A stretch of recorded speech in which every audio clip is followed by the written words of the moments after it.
ভোটে জেতার পর মফস্বলের আইনজীবীদের স্বার্থ সুরক্ষিত করা হবে তার প্রথম লক্ষ্য। রাজ্য বার কাউন্সিল নির্বাচনে প্রার্থী হয়ে দাঁড়িয়ে তার প্রথম লক্ষ্যের কথা জানালেন দুর্গাপুর আদালতের আইনজীবী সৌরিন দাস। দুর্গাপুর প্রেস ক্লাব ভবনে এক সাংবাদিক সম্মেলনে নিজের ইচ্ছের কথা বললেন আইনজীবী সৌরিন দাস।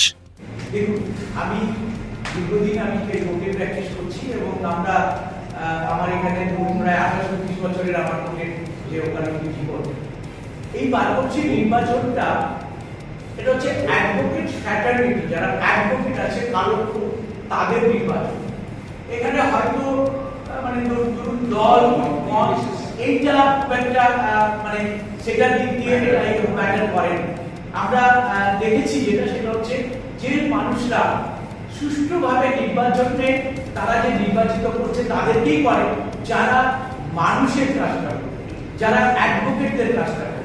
এটার জন্য এখানে দল খুব একটা বিশেষ গুরুত্ব পায় না। ওয়েলফেয়ার যে আমাদের যে ধরুন বারবর্ষী থেকে ওয়েলফেয়ার যে স্কিম আছে, এই ওয়েলফেয়ার স্কিমের বেনিফিটগুলো তারা দেখে, তাদের অ্যাডভোকেটদের যে স্বার্থটা আছে সেটা দেখে।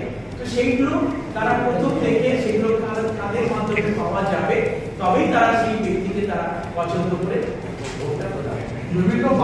চলতি মাসের 9 এবং 10 তারিখ রাজ্য বার কাউন্সিলের ভোট। এই ভোটে 73,000 আইনজীবী রয়েছেন যারা ভোটদান করবেন। প্রতিদ্বন্দ্বীর সংখ্যা রয়েছেন 75 জন আর প্রার্থী রয়েছেন 23 জন। হাড্ডাহাড্ডি এই লড়াইয়ে এখন রাজ্য জুড়ে চর্চিত নাম দুর্গাপুর আদালতের আইনজীবী সৌরিন দাস। রাজ্য বার কাউন্সিল নির্বাচনে এতদিন মফস্বলের আইনজীবীদের ভূমিকা খুব একটা দেখা যায়নি। এই প্রথম দুর্গাপুর আদালতের বিশিষ্ট আইনজীবী সৌরিন দাস রাজ্য বার কাউন্সিল নির্বাচনে চর্চিত একটি নাম হয়ে দাঁড়িয়েছেন, দাবি করলেন কলকাতা হাইকোর্টের বিশিষ্ট আইনজীবী স্বপ্নীল মুখোপাধ্যায়। সংগঠন আছে ন্যাশনাল ইউথ অ্যাডভোকেটস অ্যাসোসিয়েশন বলে। আমি আপনার অ্যামিট ইউনিভার্সিটি কলকাতা এবং তার সঙ্গে সঙ্গে আপনার national institute of professional promotion skill, এই দুটো জায়গাতে আপনার পড়াচ্ছি ল স্টুডেন্টসদেরকে, এবং সেই সুবাদে এবং তার সঙ্গে সঙ্গে আমি রিসার্চ স্কলার। এই সুবাদে আমি দেখতে পেয়েছি যে সৌরিন দাস দুর্গাপুর কোর্টের আইনজীবী হয়ে উনি ওয়েস্ট বেঙ্গল বার কাউন্সিল ইলেকশনে প্রতিদ্বন্দ্বিতা করছে।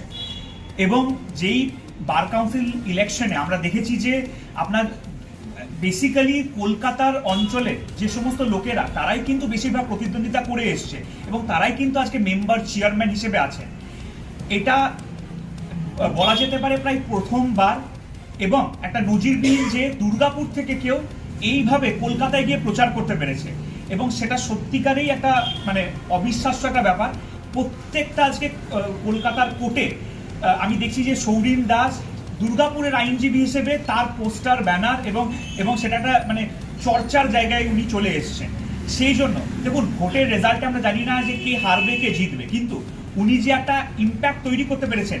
এবং আমি বার কাউন্সিলে যারা নতুন এখন এনরোলমেন্ট করেছে তাদেরকে কিভাবে আইডেন্টি কার্ড জলদি তারা পেতে পারে, তাদেরকে এনরোলমেন্টের জন্য লাইনে না দাঁড়াতে হয়, তার জন্য সৌরিনবাবু এই কাজটি করে যাচ্ছেন। এবং শুধু তাই নয়, অ্যাডভোকেটদের একটা ওয়েলফেয়ার ফান্ডের ফর্ম আছে, যেই ফান্ডে তারা কিছু টাকা এবং কিছু বেনিফিটস পায়, ডেথ হলে আপনার অ্যাক্সিডেন্টাল বেনিফিট। উনি যে কাজটা করেছেন সেই ফর্মের ব্যাপারে জেলার অ্যাডভোকেটরা প্রায় জানেনই না। উনি নিজের পয়সা খরচা করে সেই অ্যাডভোকেট ওয়েলফেয়ার ফান্ডের ফর্ম তুলে এনে প্রত্যেকটা জেলার অ্যাডভোকেট, পশ্চিম বর্ধমান, পূর্ব বর্ধমান, পুরুলিয়া, বাঁকুড়া একটা প্রত্যন্ত জায়গা, খাতড়ার মতো একটা কোর্টে লোকে জানেই না যে ওয়েলফেয়ার ফান্ড কি, অথচ তারা কালো কোটটা দিয়ে দিনের পর দিন লোককে সার্ভ করে যাচ্ছে। দুর্গাপুর আদালত থেকে গতবার 350 জন আইনজীবী ভোট দিয়েছিলেন, এবার সেই সংখ্যা গিয়ে পৌঁছেছে 1100-র মতো, জানালেন আইনজীবী সৌরিন দাস। বিশিষ্ট এই আইনজীবী বলেন বার কাউন্সিলের সদস্য হলে অনেক সুযোগ সুবিধা রয়েছে, এবার সেই সুযোগ সুবিধা তিনি মফস্বলের আইনজীবীদের কাছে পৌঁছে দিতে চান বলে জানিয়েছেন আইনজীবী সৌরিন দাস। এখানে আমি দেখেছি যে বিশেষ করে মফস্বলে যারা রয়েছে তারা অনেকটা ক্ষেত্রেই তাদের কিন্তু এইসব বেনিফিট যে ওয়েলফেয়ার স্কিম আছে, জুনিয়ররা যারা জুনিয়র হিসেবে প্র্যাকটিস করছে, সেটা বার কাউন্সিলকে আরেকটু সজাগ হওয়া উচিত যে স্টাইপেন্ড পাওয়ার একটা সুযোগ রয়েছে।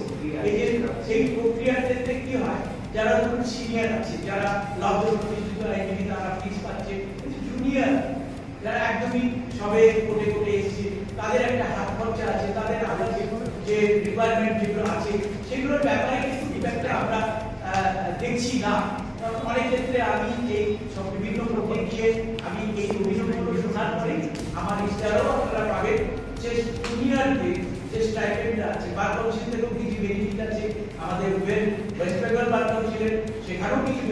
যাচ্ছে সেগুলো কিন্তু আমরা আরো যাতে ত্বরান্বিত করা যায়, আরো যাতে ভালো প্রায়োরিটি দিয়ে পাওয়া যায়, তার জন্যই আমার এই নির্বাচনে প্রতিদ্বন্দ্বিতা করা। মফস্বলের আইনজীবী হয়েও রাজ্য বার কাউন্সিল নির্বাচনে নিজের অস্তিত্বের জানান দিয়েছেন। রাজ্য বার কাউন্সিল নির্বাচনে তিনি রীতিমতো চ্যালেঞ্জ ছুড়ে দিয়েছেন, যা আজ চর্চিত বিষয় হয়ে দাঁড়িয়েছে। আর এই অদম্য ইচ্ছে শক্তিকে কুর্নিশ জানাতে বৃহস্পতিবার তাকে সম্বর্ধিত করা হলো। ওনারকে দেয়া হবে।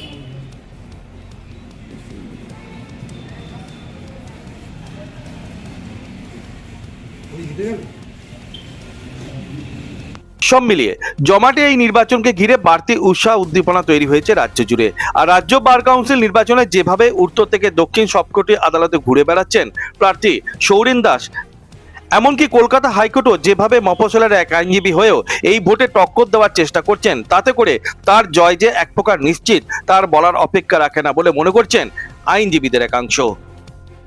দুর্গাপুর থেকে অনুরাধা সেনগুপ্তর রিপোর্ট, খাঁটি খবর।